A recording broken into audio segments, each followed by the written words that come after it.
ಜನನೀಂ ಶಾರದಾಂ ದೇವೀಂ ರಾಮಕೃಷ್ಣಂ ಜಗದ್ಗುರುಂ ಪಾದಪದ್ಮೇ ತಯೋರ್ಶ್ರಿತ್ವಾ ಪ್ರಣಮಾಮಿರ್ಮೂರ್ಮುಹುಂ ರತ್ನಾಕರಾಧೌತಪದಾಂ ಹಿಮಾಲಯ ಕಿರೀಟಿನೀಂ ಬ್ರಹ್ಮರಾಜಶಿರತ್ನಾಢ್ಯಾಂ ವಂದೇ ಭಾರತ ಮಾತರಂ.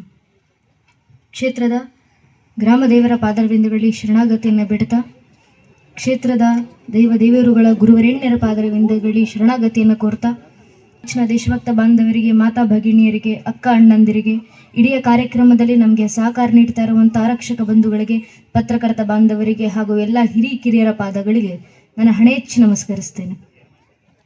ನನ್ನ ನೆಚ್ಚಿನ ಬಂಧುಗಳೇ, ಬಹುಶಃ ಕಾರ್ಯಕ್ರಮಕ್ಕೆ ಬಂದಾಗ ಬಹಳ ಸಂತೋಷ ಆಯಿತು. ಇದಕ್ಕೂ ಮುಂಚೆ ಅಣ್ಣ ಅವರು ವರದಿಯನ್ನು ಕೊಟ್ಟರು, ಇಡೀ ಸಂಘಟನೆ ಏನೇನೆಲ್ಲ ಕೆಲಸ ಮಾಡ್ತಾ ಬಂದಿದೆ ಅಂತ. ಸಂಘಟನೆಗಳು ಬಹುಮುಖ್ಯ ದೇಶದಲ್ಲಿ.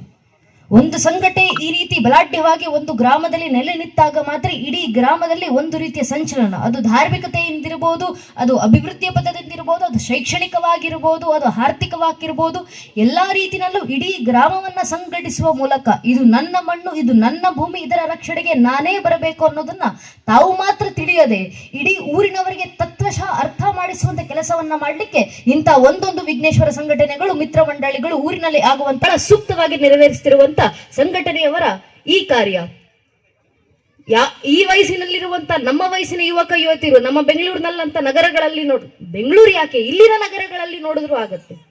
ಇತ್ತೀಚೆಗೆ ಇಡೀ ಭಾರತ ದೇಶದಾದ್ಯಂತ ನಮ್ಮತನವನ್ನ ಮರೆತು ಯಾವುದೋ ವಿದೇಶದ ಪಾಶ್ಚಿಮಾತ್ಯ ಜಗತ್ತಿನ ಆ ಪಾಶ್ಚಿಮಾತ್ಯ ಜಗತ್ತದ್ದೇ ದೊಡ್ಡದು ಅಂತ ಬಿಂಬಿಸೋದು ತಪ್ಪಲ್ಲ.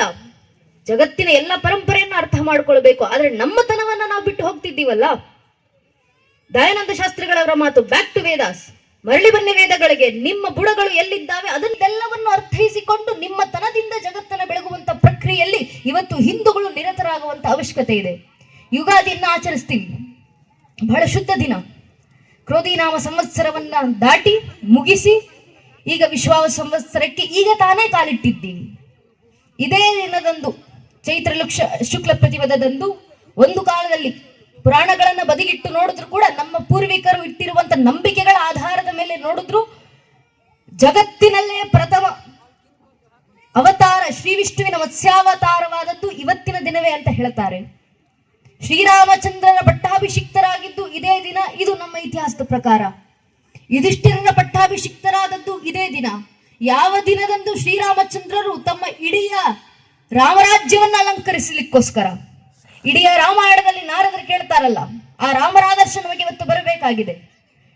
ವಾಲ್ಮೀಕಿ ಅವರು ನಾರದರಿಗೆ ಮಾಡಿದಂತ ಪ್ರಶ್ನೆ, ಕೋನ್ವಸ್ಯಂ ಸಾಂಪ್ರದನ್ ಲೋಕೆ ಗುಣವಾನ್ ಕಸ್ಯ ವೀರವಾನ್ ಧರ್ಮಜ್ಞಶ್ಯ ಕೃತಜ್ಞಶ್ಯ ಸತ್ಯವಾಕ್ಯ ದೃಢಪ್ರತಃ ಚಾರಿತ್ರ ನಿಜಕೋಯುಕ್ತ ಸರ್ವಭೂತೇಶ ಕೋಯಿತ ಐತ್ವಾನ್ ಕಕ ಸಮರ್ಥಸ್ಯ ಕಸ್ಯೈಕ ಪ್ರಿಯದೃಷ್ಟಂ ಆತ್ಮವಾನ್ ಕೋಜಿತ ಕ್ರೋಧೋ ದಿತಿಮಾನ್ ಕೋನ್ ಲಸೂಯಕ ಕಸ್ಯ ವಿಭ್ಯತಿ ದೇವಾಶ್ಚ ಜಾತ ರೋಷಸ್ಸಮ್ಮಿಗೆ ಅಂತ ವಾಲ್ಮೀಕಿ ಅವರು ಪ್ರಶ್ನೆ ಮಾಡಿದಾಗ, 16 ಗುಣಲಕ್ಷಣಗಳನ್ನ ಹೊಂದಿರುವಂತ ವ್ಯಕ್ತಿ ಈ ರೀತಿ ಯಾರಿದ್ದಾನೆ ಅಂತ ಪ್ರಶ್ನೆ ಮಾಡಿದಾಗ, ಆಗ ನಾರದರು, ನೀವು ಕೇಳ್ತಾ ಇರುವಂತ 16 ಷೋಡಶ ಗುಣಗಳನ್ನ ಹೊಂದಿರುವಂತ ಒಬ್ಬ ವ್ಯಕ್ತಿ ಜಗತ್ನಲ್ಲಿದ್ದಾನೆ. ದಶರಥರು ಪುತ್ರಕಾಮೇಷ್ಟಿ ಯಜ್ಞವನ್ನ ಮಾಡಿದಂತ ಪ್ರತಿಫಲವಾಗಿ ಭಗವಂತನೇ ದಶರಥ ಸುತನಾಗಿ ಬಂದು ರಾಜನಾಗಿ ನಿಂದು ಪಿತೃವಾಕ್ಯ ಪರಿಪಾಲನೆ ಸಂಕಲ್ಪವನ್ನು ತೊಟ್ಟು ಇಡೀ ಅಯೋಧ್ಯೆ ನಗರಿಯನ್ನು ತ್ಯಜಿಸಿ ವನವಾಸಿ ಆಗಿ ವಾಪಸ್ ಅಯೋಧ್ಯೆಗೆ ಬಂದಿದ್ದಾನೆ ಅಂತ ಮರ್ಯಾದ ಪುರುಷೋತ್ತಮ ಪ್ರಭು ಶ್ರೀರಾಮರ ಆದರ್ಶವನ್ನ ನೀವು ಜಗತ್ತಿಗೆ ನೀಡಿ ಅಂದಾಗ ವಾಲ್ಮೀಕಿಯವರು ಇಡೀ ರಾಮಾಯಣವರನ್ನು ರಚಿಸಿ ನಮಗೆ ಆದರ್ಶ ಕೊಟ್ಟರು. ಆ ಆದರ್ಶದಲ್ಲಿ ನಮಗೆ ಹೇಳಿದಂತ ಮಾರ್ಗದರ್ಶನ ಯಾವುದು? ರಾಮರು ಕನಸುಕೊಂಡಂತ ರಾಮರಾಜ್ಯ.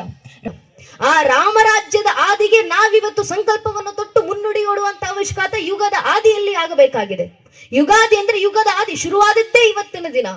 ನಮ್ಮ ಈ ಕಾಲದ ಬ್ರಹ್ಮರು ಕೂತು ಈಗಿನ ಯುಗವನ್ನು ಶುರು ಮಾಡಿದ್ದೇ ಇವತ್ತಿನ ದಿನ ಅನ್ನೋದು ನಮ್ಮ ಭಾವನೆ. ಯುಗಾದಿ ಶುರುವಾಗಿದ್ದು ಯಾವ ಸಂದರ್ಭದಲ್ಲಿ, ಯಾವ ಕಾರಣದಲ್ಲಿ, ಎಂಥ ಸಮಯದಲ್ಲಿ? ಮತ್ಸ್ಯಾವತಾರದಲ್ಲಿ ಭಗವಂತ ಬಂದಿದ್ದೇ ನಮ್ಮ ಜ್ಞಾನ ಭಂಡಾರವನ್ನ ರಕ್ಷಣೆ ಮಾಡಿಕೊಳ್ಳಿಕ್ಕೆ, ಧಾರ್ಮಿಕತೆಯ ರಕ್ಷಣೆಗೆ.